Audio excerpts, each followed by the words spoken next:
and I'm making Mallett marmalade. Now I've got a recipe here, and as you can see, Upside down. yeah. Well, just you stand on your head and you'll be able to get there. That's the general idea. Lovely. It's a special recipe that my mum made, and she said this is the way to make marmalade. And you know what it is when your mum gives you a recipe, you always think, oh, what do they know? Mums know nothing. So the very first year I made it, I completely changed the recipe and it was a failure.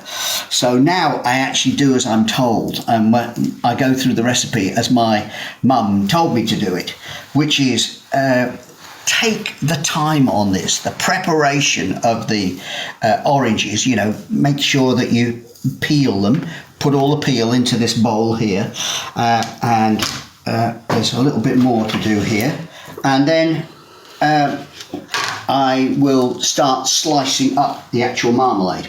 Timmy, Benny says that you'd better have a mallet to mash it. I've got a mallet. I always have a mallet. A little Pinky Punky is sitting here in my kitchen, and if you want your own Pinky Punky, especially for New Year's party, go to timmymallett.co.uk and go to the shop, and you can buy a Pinky Punky mallet, and it will come with a special little autograph and may even have something else. You don't know, do you? You just tuned in. You're on TikTok Live in my kitchen, and I am making Mallett marmalade from an ancient family recipe. So you follow ancient recipes and you think to yourself, wow, is this how they did it in the olden days? And the answer is yeah, they did. So I like the way, when you peel this, look, listen to the sound of it. Isn't that lovely? It's just gorgeous. That's the pith coming off. As somebody said, taking the pith.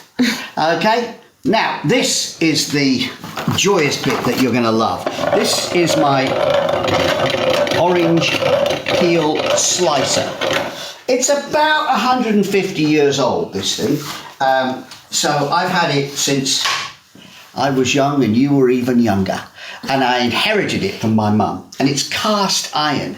Now, let me just give you an example of the current things. If you were to make marmalade these days, you'd buy an orange peel slicer off Amazon, and it would last for about 10 minutes. But this has lasted 150 years. It's got here the patent numbers. Come in a bit closer here, Shaky, and have a little look.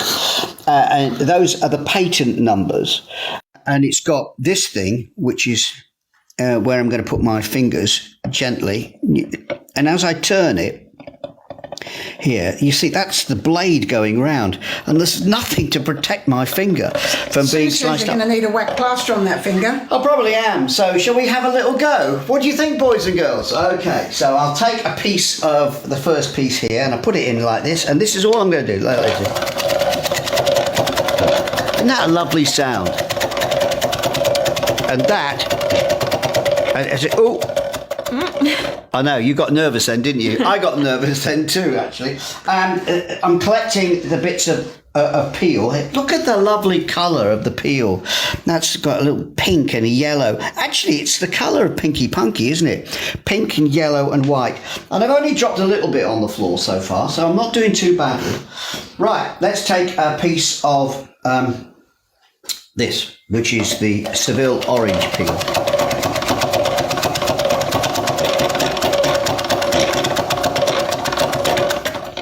It's great. And I know what's happening. You're watching this in utter terror that Timmy's going to lose his fingers. But I am a world famous expert at making marmalade. In fact, on the wall, just a moment, stay here. Would you mind just collecting the thingy that's on the wall I want to show? Just around here on the right hand side. That's lovely. So pay attention. You just tuned in. You've got Timmy Mallett in my kitchen making Mallett marmalade. And if you've got any questions, just type them in on the bar down below and Shaky will read them out. You got any more questions for me, Shaky? Well, someone says, use another piece to push the first piece so you don't lose a finger. Use another piece to push the first piece so you don't lose a finger. I mean, that could work. I wish I'd thought of that. That's a great idea. Okay, you're quite right. That piece needs pushing. Let's see if it works. Take that out. I'll put that piece into there. Let's see if this works. Yeah. Yeah, it's working. It's working. Who was that person? That was... Thingy, whoever Benny. Thingy was. It was Benny. Not this on the wall. The picture. My certificate. Oh, yes. Right. Someone thinks that they've seen this machine on Saw films. Potentially. On Saw, you know, the horror. Oh, wow. Wow. Imagine that. Yeah, let's dispatch somebody. You can imagine, what's he called? Hannibal Lecter in Silence of the Lambs, using a marmalade making device to dispatch his victims. I've got, actually, you'll like this, Shaky. I've got this little piece of metal here, which was made specially to fit in here. And the idea was that I could use this to, except the trouble with that is it doesn't look as fun, does it? No. And if I'm honest, it doesn't quite work. So I'm more used to using this. Someone said the Marmalaker. The Marmalaker. What a great name. That's brilliant. We've got the Marmalaker making mallet marmalade in my kitchen. Shaky, have you got that little certificate to show there? Look at that. This is my certificate. And somebody suggested that I pitch in, actually, and enter the marmalade making competition. And I did. I did. And I got a bronze certificate. Bronze? Mallet? Getting bronze? Yeah. So what did the silver do, or the gold? What did they do that was different to my brilliant marmalade? This has got the flavour of extra fingers. You're live on TikTok, in my kitchen. Behave yourself. Someone said you were robbed with bronze. I was robbed. You're quite right. Oh, I like you. You're my favourite. Thank you very much. So, I've got to put this now into... Someone's come up with a opinion. Drill 2 small holes in a chopper and a plate so you can stick pin and change the height of guard. Would that work? It just sounds too complicated. Yeah, it does. And I'm sorry, you're just thinking too much. Talk amongst yourselves while I take that out. I've got a pan here. And what are we doing with this? I think I'm going to shove it into the pan. That's the idea. Yeah, that should do, shouldn't it? Because it's got to go somewhere. If you come across to the actual kitchen hob, follow me over here and I'll show you what happens. Yesterday, I sliced up the first batch and I put it into here. Oh, I need to turn that up a bit. Now that has been sitting overnight, because the first thing I did was I simmered it for about 3 or 4 hours, and then I left it overnight, and now I've added the sugar and I've got it getting warmer, and the idea is this will come to the boil and it will boil for about an hour and a half or something. Wow. Yeah. Someone asks, when will your marmalade hit the shelves at Tesco? Oh dear. It's far too good for that. It's just far too good to go onto the general shops and have people say, "Oh, you're out of it." Listen, this is something I love to do. I love the fact that we got seasons. You know, when this is the season for making marmalade. They said you should be on Dragon's Den. What? Doing this on Dragon's Den? Yeah. Can you imagine the dragons going, what's the point of this, Mallet? Well, I'm like making marmalade. I like the fact that, you know, the Seville oranges come into season in this part of winter. Oh, look at that. I love the way it slices so beautifully. If you used an electric slicer, it wouldn't have the same feel. I love the sound it makes, don't you? It's really nice. It's a sound of actually making it. It's all homemade. And I love the fact that my mum in her recipe said, you've got to give it time. So don't be in a hurry. There's something about that, isn't there? You know, slow food. Most of the time we want fast food and instant gratification. But this is slow. This takes time. And you've got to give it time to do its thing. And for the people who've just tuned in, what are you making? Ah, if you just tuned in, where have you been?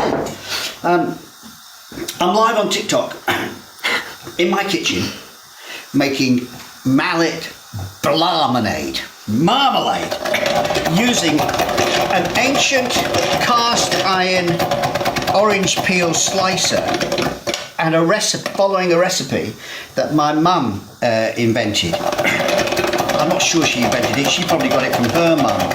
Maybe she got it from her mum, and maybe it goes way back into the mists of time. Not entirely sure, but I've inherited it, and I love the fact that at the beginning of the year, it's not even January yet, but oh, hang on. I can't really talk when I get close to that little bit where I'm going to lose my finger. You know what they say about blokes can't multitask? Well, I'm one of those. I'm slicing away and talking at the same time, and as it gets close to the actual bit where it slices your finger off, I have to stop. You can ask a question, any question you like,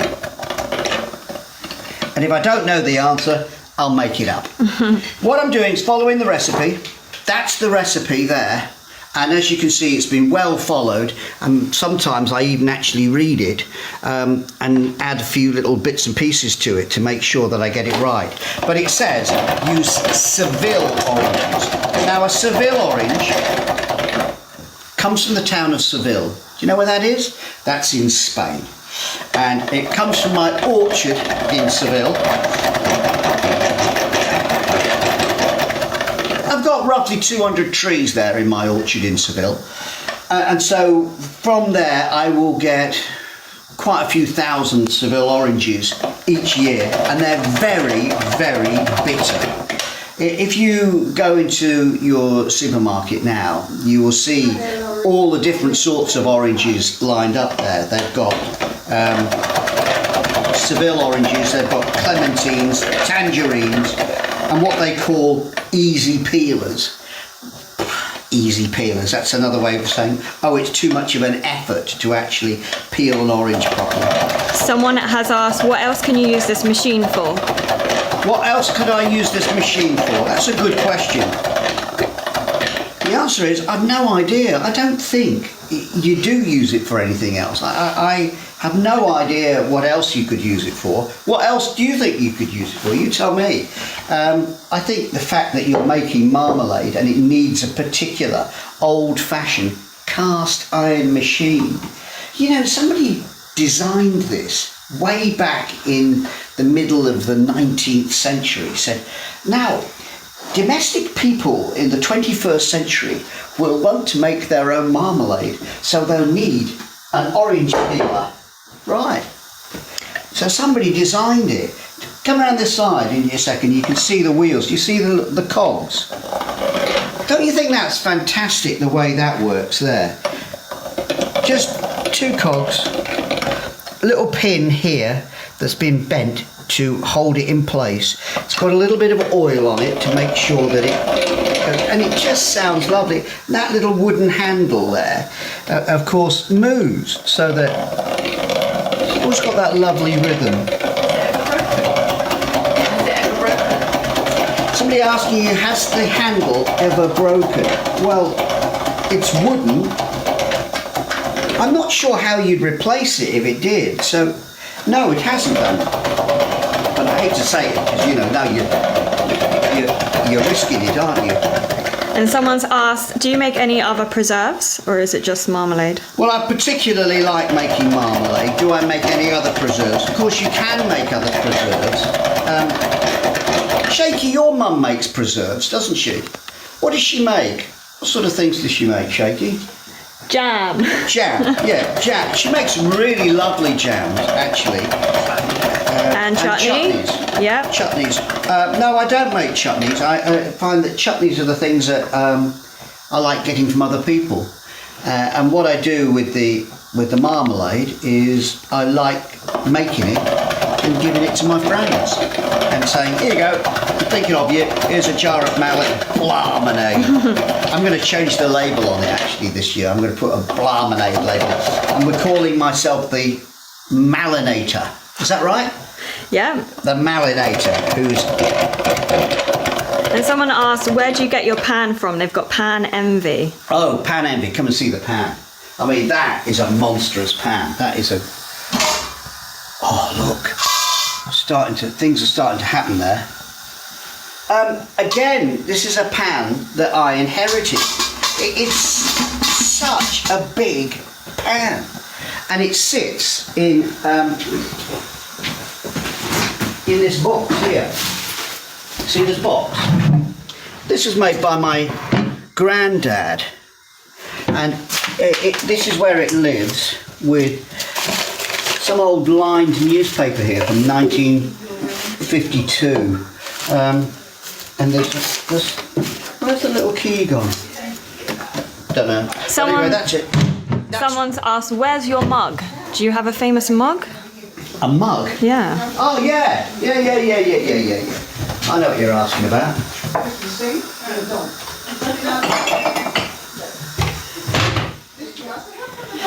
When I cycled around the coast of Britain, hang on 1 second, just stay there looking at that a minute. I'll be back in a minute. Okay.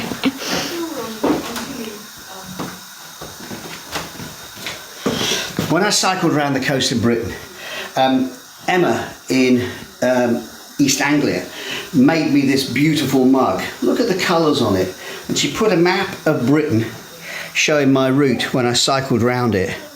And it's even got utterly brilliant. And where I met her was in King's Lynn, and that's where the bike is there. Wow. It's a beautiful mug. Thank you ever so much. I use this every day. Yeah. The perfect mug. Thank you very much. Thanks for reminding me. You're on TikTok Live and you're watching Timmy making marmalade in my kitchen. All I'm doing here at this stage is the preparation for the next batch of marmalade, which will be simmered this afternoon for about 3 hours or so, and then tomorrow I'll do what I'm doing here, the boiling up. So there'll be a constant smell of oranges in the kitchen, and it's really lovely. I know that it's like it filters out the house, because this afternoon, somebody will knock on the door and say, oh, hello, Timmy. I hear you're making Mallett marmalade. Is there a jar ready? And it just brings people in, and we sit down and have a slice of marmalade on toast, have a chat, a cuppa, put the world to rights. And someone's asked, how do you clean the machine? Do you have a specific way to do it? To clean it? Yeah. No, honestly, I just wash it. It's a matter of just rinsing it under the tap, and then with bits of peels stuck to the blade at the end of the session, I'll get a little, the normal brush that you have in the sink, and just brush it and wash it, make sure it's nice and clean, and then sit it on the side of the drainer and let it drain. You're watching TikTok Live. I'm Timmy Mallett, and you are live in my kitchen. You've got a lot of love for your kitchen and your pan. Oh, thanks. A lot. Thank you very much. Now, the nice thing here is that if you've got a question, ask it. This is the chance now, because you've got my undivided attention. Well, not actually undivided attention. If I'm perfectly honest, I'm more interested in making the marmalade, but I'm aware that you're there, and I'm aware that you've got a question. if you've got a question, write it down, and Shaky, who's looking after the camera, she's doing a very good job. First time. A little hello to Shaky when you put your message in. Someone said, "Oh my God, there's the mallet." Yes, it is. Yeah, I always have the mallet sitting there. It's always somewhere. Now, come over here. See what's happening here. Bubbling away. Boiling. Now this is important. Okay. I'm going to leave the lid off now because I don't want it boiling over and making a mess of the kitchen top. Because if I do that, I'll have to clean it. Mrs. Mallett will go bonkers. So let's just leave that doing that. You see that lovely froth on there? Doesn't that look nice? When we come back, in fact, while you're watching me slice, just keep an eye on the back of the shot and tell me if there's anything happening. We'll listen out for it. Someone said, "Do you even age? You look younger than you did before." Oh, so do you. You look great. I have to say, do you mind though, you're watching in your pyjamas, please put some clothes on. If you're watching, tell me where you're watching today. We've got people joining in from all over the world. You happen to be live in my kitchen where I am making mallet marmalade. Someone's asked, "What's your favourite part of Portsmouth?" My favourite parts of Portsmouth. Did you cycle there? I cycled through Portsmouth and I really like Portsmouth. The south coast is magical. I like the entrance to Portsmouth from Hayling Island. You know the ferry that you take across from Hayling Island to Portsmouth? That is lovely. And then you cycle down through Southsea and you come past the D-Day Museum and Southsea Castle. And the cathedral, sorry, I'm just looking over my shoulder there. And then, of course, go to Portsmouth Football Ground. That's always good. Someone said, "Watch those fingers or you may need a whacker plaster." I may do. I may very well do. I'm using an ancient orange peel slicer that I've inherited from my dear mum. And my mum used to make this every year. And in fact, the Mallett kitchen, when I was growing up, always smelt of marmalade. Come this way, Shaky. Come and have a little look. Now, that's boiling furiously, and as you can see, I haven't put the fan on. Don't tell Mrs. Mallett. That's good. Okay. Now, what I'm looking at here, I don't want it to boil over, so I'm just going to turn it down a smidget. Yeah. That's just going a bit furious there.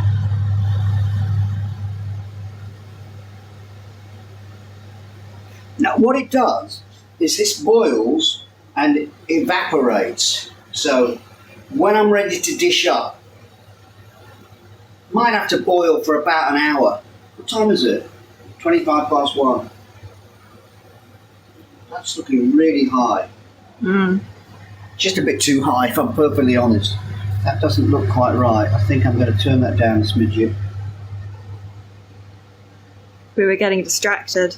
Yeah, I know. But that's the batch of marmalade that's boiling now, and I'll dish up in an hour or so in the jars. Come and see the jars. I've got them ready over here. I this morning, you'll love this, Shaky. This morning, I opened the kitchen door, and on the doorstep there was this great big box of jam jars with a note from one of my friends said, "Hey, I hear you're making marmalade, Timmy. Would you like some jam jars?" So I said, "Yeah, I would." And first thing you got to do is clean them up. And if they've got labels on them still, I just chuck them. I'm sorry, that's too much of an effort to get rid of all the labels. But it's rather nice reusing jam jars because they've got a history. Someone asked, "How old is the machine you're using?" This machine here is an ancient machine. I've inherited it from my mum. I have seen it being used for the best part of 60 years. and she had it probably another 60 years before that. So it's got to be 150 years old, hasn't it? It won't be any younger than that. And just come around here and you see what happens as I turn the handle. Just look over the top round here, Shaky. See that? And it's just hand mechanical. Something mechanical like this is wonderful because somebody invented it, somebody worked it out and said this will be good, and then they'll have got the machinery in the work machine to make it, to cast it in iron, and it's I attach it to the work surface with this. I'll show you because this is. Let me just take this off a second. There, attach it with a G-clamp. And the G-clamp goes over these wooden legs here. And the wooden leg has got a little bit cut out so that this slicer is screwed onto these wooden legs here. Isn't this bizarre? I mean, it still works. It still works 150 years later. Someone's asked, what's the shredder called? Do you know? What's it called? Yeah. It's called the shredder. And I am the malinator. And we are making marmalade. So that's what's happening here. You're live in my kitchen. Come around here, Shaky. I want you to keep an eye over my shoulder over at the marmalade boiling over there. So we've got two things going on here. Two things. I'm a bloke. Multitasking. Did anything ever happen like that before? I'm slicing up the orange peel like this. There will be an entire cauldron of orange peel. Then I'm going to slice up the actual fleshy bits of fruit and I'm going to put them into these muslin bags. Muslin, not muslin. Muslin bags, and then I put those into the cauldron with water and the orange peel, and I simmer it for 3-4 hours, and then I leave it for 24 hours until I'm ready to do the boiling, which is what's happening here. This is boiling. I mean, that's boiling furiously now. Look at that. Do you see the way it's put a little rim around here? Do you see this? Isn't that lovely? Someone says, I bet it smells wonderful, and it really does. Well, let's ask Shaky. Shaky, give us a little thing. Does this smell lovely? It's gorgeous, isn't it? It's absolutely gorgeous. And it's the smell of Christmas, New Year, something new, and something homemade. This is just the loveliest way to spend the day. I'm so glad you're here, by the way. Thank you so much for joining me this morning on my TikTok and for asking these questions. If you have any questions, just write them on the notice thing there. Shaky will read them out and I'll give you an answer if I can. It's not about marmalade, but someone has asked, are you doing any more cycling trips? Yes, I am doing some cycling trips. Thank you so much for asking about the cycling. I adore getting out on my bike and exploring.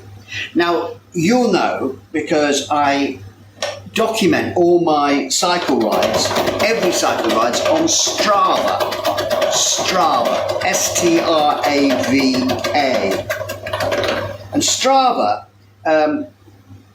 logs how far you've cycled, what your route is. It also tells you how much you've climbed, how long you've been in the saddle.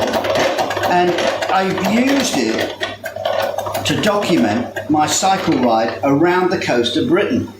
Now, I set off about 2 years ago with the idea of seeing how far around the coast of Britain I could go. Just a minute. That's it. And the route is now available to see. You can see it on your phone, actually. If you were to go to Ordnance Survey, you know where you get the maps from? Go to Ordnance Survey. Well, it's also on your link tree, isn't it? Yeah, on Instagram, so that's easier to find. Yeah. Linktree. Okay, go to my link tree. Linktree is linktree.com/. Timmy Mallett. Which you can also find on his Instagram bio. Of course you can, on all the bios for all my socials. So it's on TikTok, Instagram, Facebook, Twitter. That link tree, it tells you where you can see things, and that will give you the link to seeing the route that I actually cycled. So you'll see whether I cycled past your house, and it will also show you the exact GPS where I did the little videos and the paintings. So I took with me my painting gear, and I painted pictures every single day. How's that doing, Shaky? Bubbling. Looking all right? Yes. Someone's asked, do you make lime marmalade? I put a lime into it. I put just one lime in it, and in some ways it's just a bit of decoration. When you look at, come into here, Shaky, look, can you see the bits of green? That green there is lime. So it's got lime, lemon, Seville orange, and grapefruit. Ask a question, any question. Now you're asking about painting. My cycle trips. So on this map, the Ordnance Survey map, you can see the link to it on my link tree. And can you also find your artwork and your book on your link tree as well? You'll see the story of my cycling the Camino de Santiago, which is utterly brilliant, my life's journey. A lot of people got that for Christmas and have been enjoying it. Or you can listen to it on Audible, because I read it. I read the story. But what it's done is I've got my paintings there of my places around the coast of Britain that I love and adore. And I've been looking at the map and I've seen a little gap. And that little gap is called Northern Ireland. Northern Ireland. Or as the locals call it, Norn-Iron. Norn-Iron. Of course, it's the land of the Giant's Causeway. It's the land of the Game of Thrones, of the Dark Hedges, of the Antrim coast, of the beautiful cities of Belfast and Londonderry, Armagh, Omagh, Inniskilling, Newcastle. It's an absolutely glorious part of the world, and my plan is to go and cycle it and to do a circumnavigation of Northern Ireland. So I will go all the way around Strangford Lough, which Van Morrison sings about in his lovely songs, and then all along that land border, which of course takes you through what is also known as Bandit Country, Crossmaglen and stuff, and lovely parts of the greenest part of Britain, Northern Ireland. And then I'll come up to Strabane and to what they call Slash City on the Foyle, which is Londonderry, Derry, and then all along that lovely world-class coastline of Antrim Coast. And that is my plan, to cycle that in the new year.